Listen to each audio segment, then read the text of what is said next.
With urgency, she ran into danger to save an old veteran from thugs. She did not expect what happened next. The ground trembled, floodlights blazed through the darkness, and armed soldiers descend from a roaring Black Hawk helicopter. What begins as a simple act of courage spirals into a moment that shakes the entire town. Who was the stranger she saved? What was his true identity? Stay tuned as the story unfolds.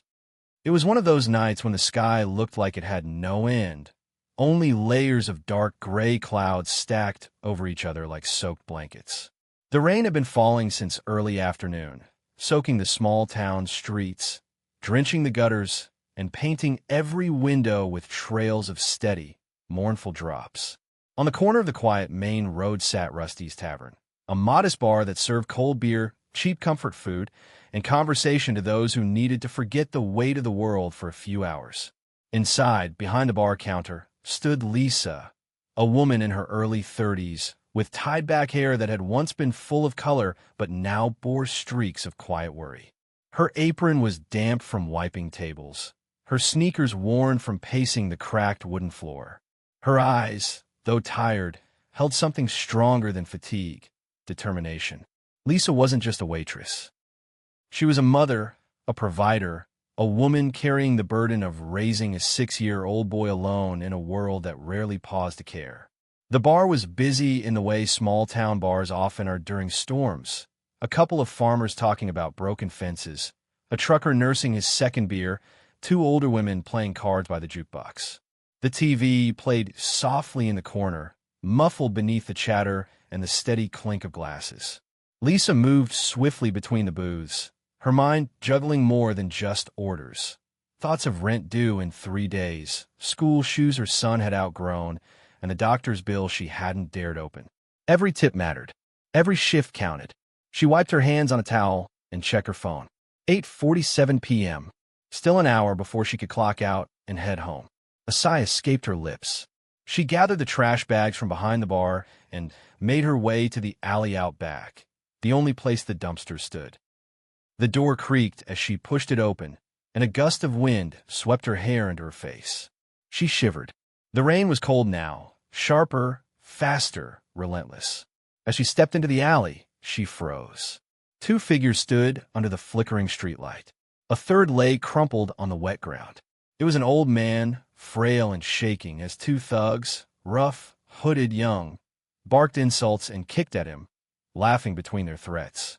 His walking stick was snapped in 2 on the ground beside him. His hat was gone, revealing thin white hair plastered to his scalp by the rain. Lisa's heart leapt in her throat. Her body tensed. Fear clawed at her, but she didn't retreat. Instead, she charged. "H-E-Y," she shouted, her voice cutting through the storm. "Get away from him." They paused, stunned for a moment, then sneered when they saw it was just a woman. One of them chuckled darkly. "Look who wants to play hero," he said. Lisa reached in her apron and pulled out a small pink stun gun, the kind her friend had insisted she keep just in case. I said back OFF, but the thugs weren't afraid. One of them stepped toward her fast. He grabbed her shoulder and shoved her to the ground. The impact stung. Her elbow scraped against the wet pavement, and the stun gun slipped from her fingers. "You're lucky we ain't in the mood tonight," the second thug muttered. The 2 turned and ran into the shadows, their laughter echoing through the alley as they disappeared into the rain. Lisa groaned and sat up, her body aching but her resolve still solid. She didn't hesitate. She crawled toward the man who had been attacked. He was trying to sit up, wincing as he did. Rain dripped from his coat, and his hands trembled from more than just the cold. Lisa reached out gently, helping him to his feet. "Are you hurt? Can you walk?" The man coughed, trying to speak through the pain and rain. I'm all right," he managed. She placed an arm around his back, steadying him. "Come on, let's get you inside. You're safe now."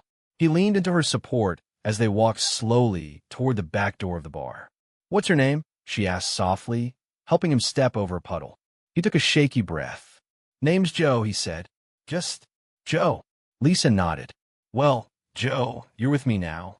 And just like that, a rainy Thursday night, one that began with exhaustion and routine, became the night Lisa's life would change forever.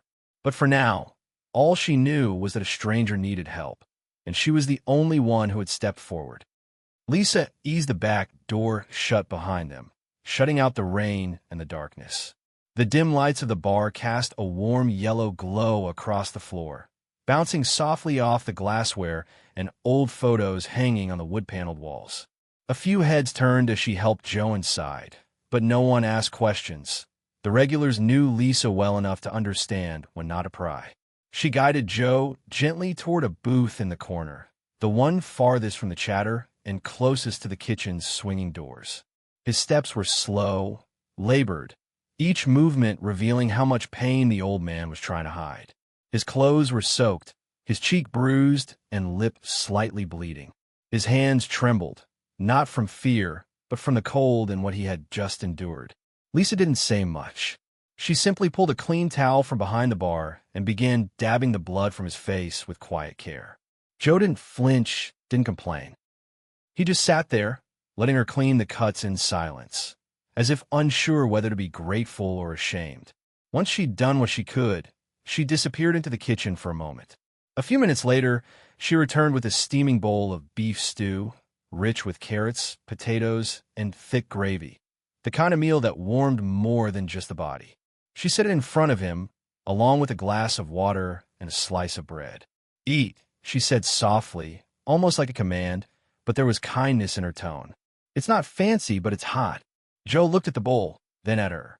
He gave a quiet nod and picked up the spoon. For a while, all that could be heard was the gentle clink of metal against ceramic and the soft hum of the jukebox playing an old country tune in the background.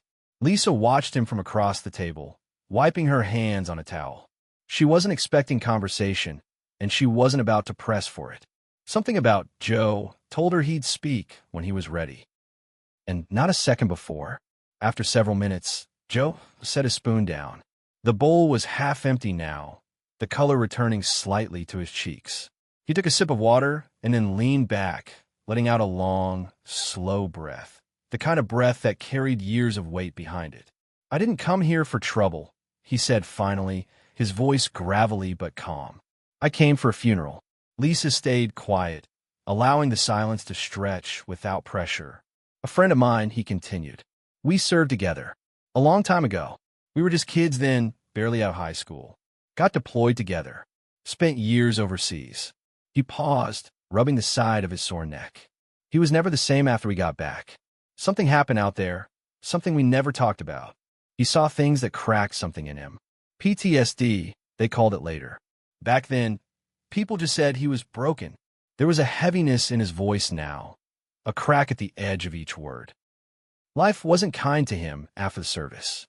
He drifted, drank too much, tried to get help, but the system, you know how that goes. Lisa nodded silently, her hand resting on the counter as she listened, not as a bartender, but as someone who understood pain and loss in her own way. "He died last week," Joe said, staring at his hands. "No family left. No ceremony. Just a plain burial on the outskirts of town. I came to say goodbye." His voice dropped lower, barely audible. "I owed him that much." A silence followed, filled only by the sound of rain tapping gently on the windows. Lisa didn't push.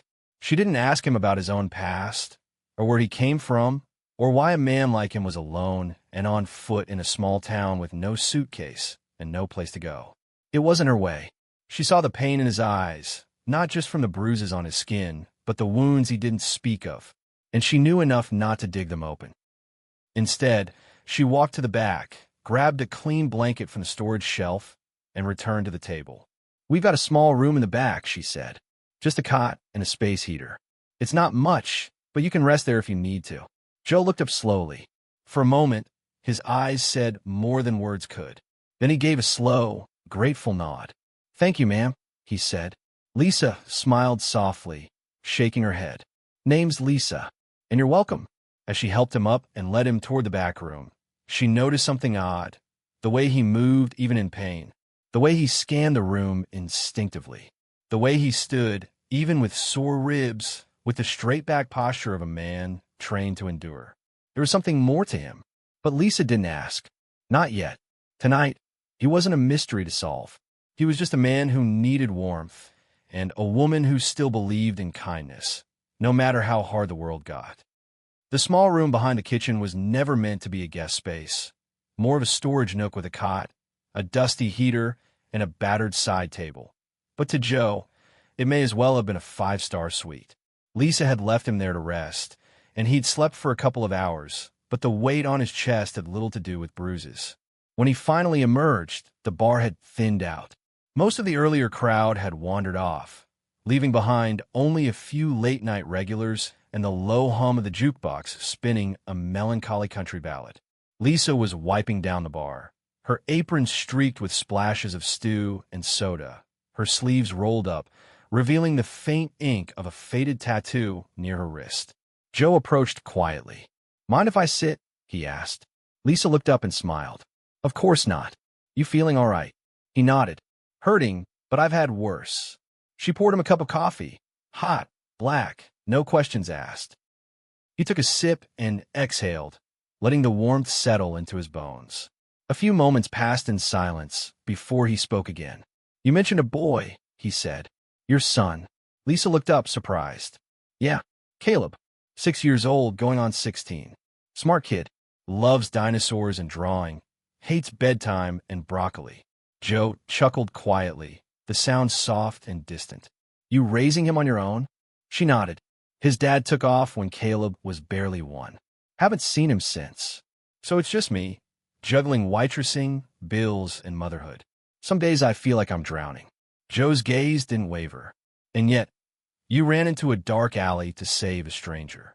Lisa shrugged, looking down at the towel in her hands. "I don't know. Guess I didn't think. Just acted. That's the thing about people like you," Joe said gently. "You don't wait to be brave. You just are, even when it hurts. Especially when it hurts." She didn't respond immediately.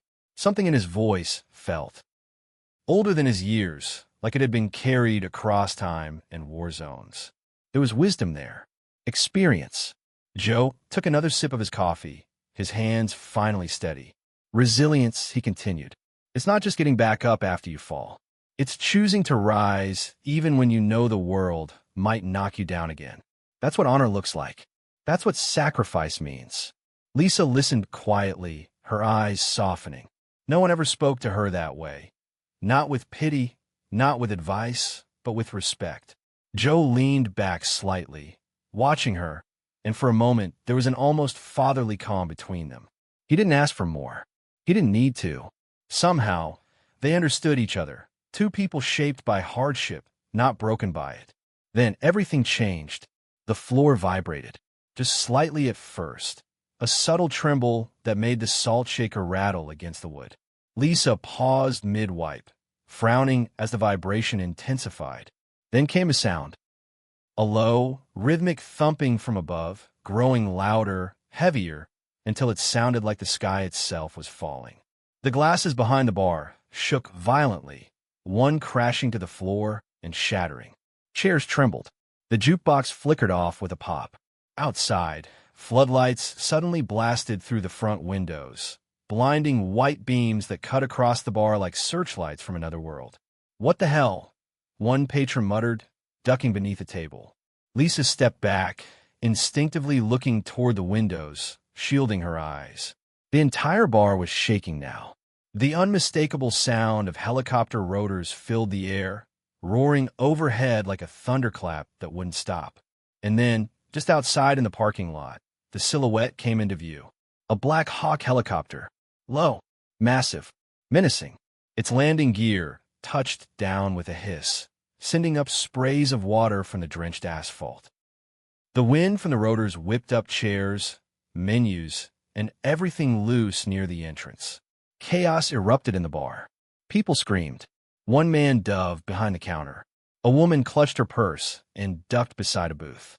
Lisa's heart raced. Instinctively, she turned Joe. He hadn't moved. He stood upright, leaning slightly on the back of his chair, his eyes locked on the windows. Calm, still, unshaken. Lisa rushed to him anyway, grabbing his arm. "Come on, we got to get to the back." Before she could finish her sentence, the front door burst open. Soldiers stormed in. 6 of them, in full gear, boots pounding, weapons holstered, helmets strapped tight, radios crackling. They moved with perfect synchronization, sweeping the room like it was a battlefield. Lisa threw herself in front of Joe, arms spread, protective, defiant. "Leave him alone," she shouted. "He's hurt. He didn't do anything." But the soldiers didn't raise their weapons. They didn't shout. They didn't even glance at her. Instead, they stopped. One by one, they straightened and saluted. Their boots snapped together, their right hands raised in flawless military precision, facing Joe. The bar fell utterly silent. The chaos froze. Even the wind from the Black Hawk outside seemed to hold its breath. Gasps broke from behind the booths. Lisa turned slowly toward Joe, eyes wide, heart pounding.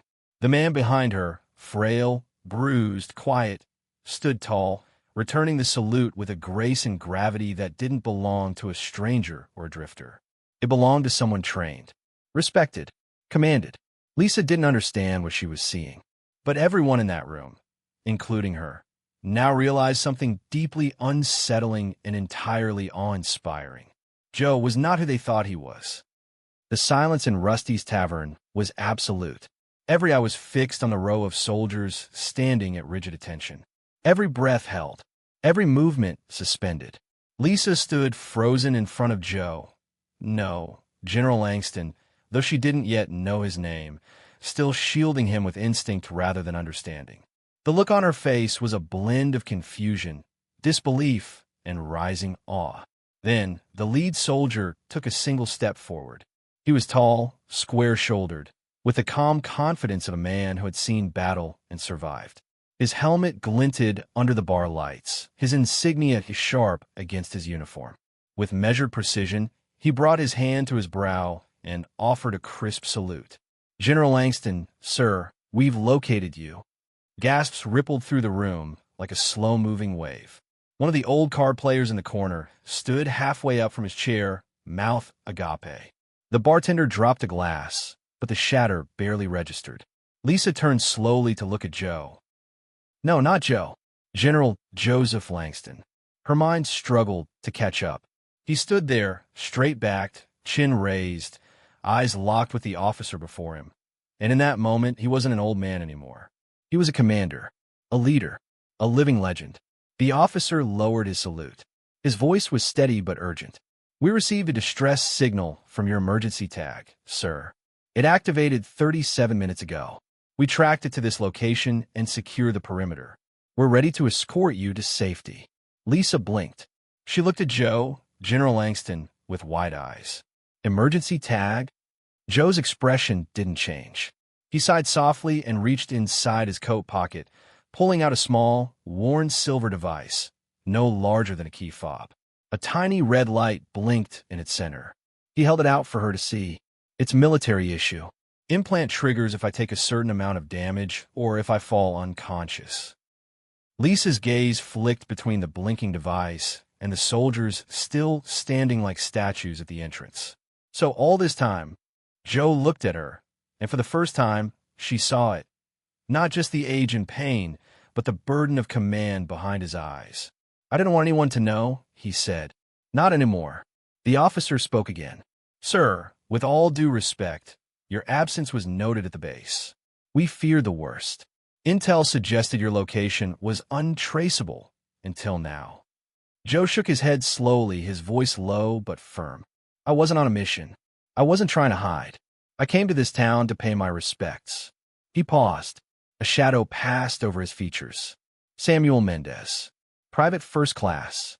He was 19 when I met him, scared out of his mind, but braver than most men I knew. We served together. He didn't come back the same. He never found peace. Lisa listened, her heart clenched tight in her chest. "I found out he passed last week," Joe continued. "Buried not far from here. No family left. No military honors. I couldn't let that stand. So I came. Quietly. No escorts. No headlines. Just me." A long silence followed. The rain outside had stopped, but no one dared move. The officer shifted, uncertainty in his voice now. "Sir, protocol requires we return you to secure quarters. We can arrange transportation to the gravesite with full honors if you wish." Joe looked around the bar, at the wide-eyed patrons, the the trembling bartender, the woman standing protectively beside him. His gaze lingered on Lisa the longest. "There's been enough noise tonight," he said gently. "I like a moment. Just a moment." The officer hesitated, then nodded sharply. "Yes, sir. We'll maintain security outside. Take whatever time you need." With that, he turned on his heel. The soldiers behind him did the same in unison, exiting the bar with the same silent precision with which they had entered. The door swung shut, and the roar of the Black Hawk faded slightly as the crew outside held formation. Inside, the atmosphere remained thick with awe and confusion. It was Lisa who finally spoke, her voice barely above a whisper. "General Langston?" Joe gave a slight smile, the corners of his mouth lifting but not quite forming joy. "Just Joe," he said quietly. "At least for tonight." Lisa took a shaky breath, her hand brushing back a loose strand of hair. "You saved lives, didn't you? Led people, commanded missions." Joe looked down at his calloused hands. "I made decisions. Some good, some hard to live with. But you still came here, to honor someone who followed you." Joe looked at her, and there was something raw in his eyes now, something that hadn't been there earlier. "I owed him," he said simply, "and I thought if I did this alone, quietly, maybe I could make peace with some of it." Lisa nodded slowly, her voice soft. "You don't have to do it alone anymore." Joe didn't answer, but for the first time since he arrived, his shoulders relaxed. Not because the soldiers had come, but because someone, in a small-town bar on a rainy Thursday night, had seen the man before the title and treated him with quiet, unwavering dignity. The Black Hawk's blades still thundered just beyond the windows, but the storm inside Rusty's tavern had stilled into something sacred. General Joseph Langston stood tall, despite the soreness in his body and the lines carved into his face. Tom had bent his back, but never broke his spirit. Around him stood his team, elite soldiers in full gear, awaiting his command, their expressions composed yet uncertain. Lisa stood a few feet away, wiping her hands unconsciously on her apron. The bar, now silent as a church, felt smaller somehow. The air was thick, and not just from the smoke curling up from a neglected ashtray. It was the weight of realization, of reverence, of something much larger than any one person in the room. Then Joe stepped forward. He faced Lisa, his eyes locked on hers, soft yet resolute. The buzz of fluorescent lights seemed to fade beneath his voice. "You treated me like a man," he said quietly, when no one saw a soldier. The room didn't move.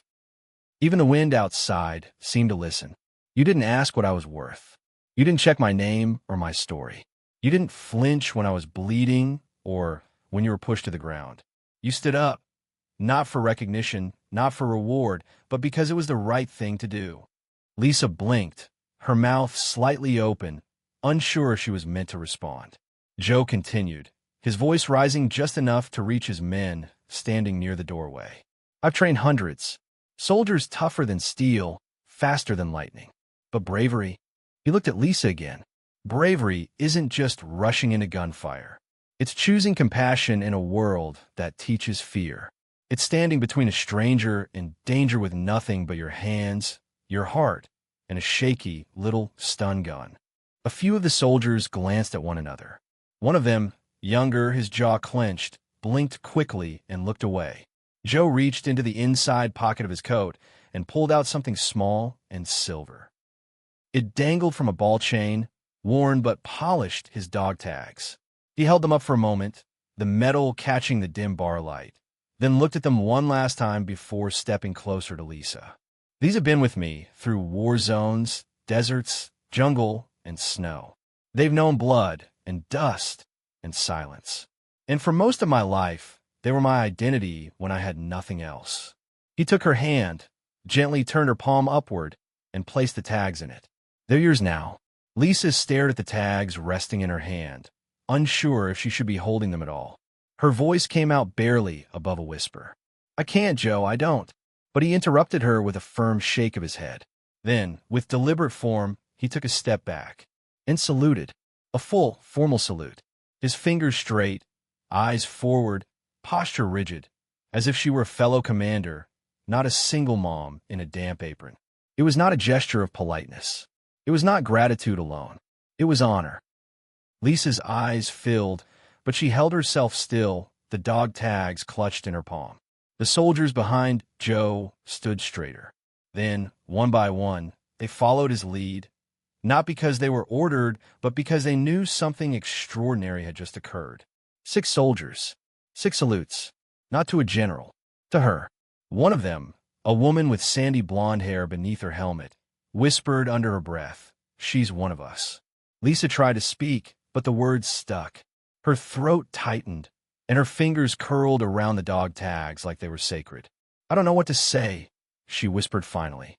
"You don't have to say anything," Joe replied, his voice low and warm.